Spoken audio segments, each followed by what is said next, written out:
25 years ago this week, China's military crushed the pro-democracy protests in Beijing's Tiananmen Square. One image stands out of a single protester carrying shopping bags, blocking a column of tanks. His victory was brief and the brutal crackdown continued. A quarter century later, Seth Doane discovered China still won't let its people talk about it. Who are you? This is what happens when you try to interview someone with a story to tell about Tiananmen Square.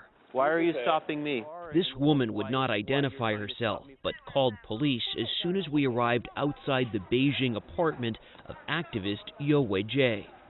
Yo's husband, Yang Minghu, was shot and killed near Tiananmen Square in 1989. Yo said she was being watched by police and could not leave her house, so we went to her. Mrs. Yo, it's Seth Doane from CBS. No one came to the door, but 5 policemen showed up outside. We're just trying to interview Mrs. Yo.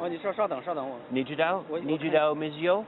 Chinese security prevented us from speaking to a number of people for this story, so we traveled to Hong Kong, beyond the reach of mainland police. No one really knows how many people died. There we met Lee Chuk-young, who's founded a new museum about Tiananmen. I hope one day my museum is in Beijing. He was in Beijing the night of the crackdown. He told us he thought the pro-democracy movement had momentum, but then the tanks rolled in. He remembered the gunfire and the fear when the lights went out.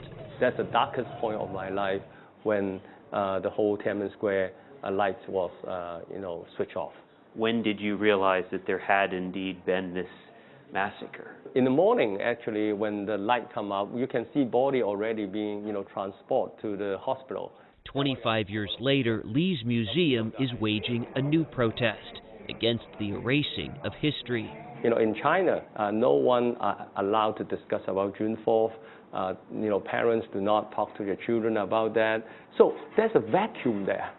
It's just really shocking. Many visitors come from mainland China, including Jiang Luo.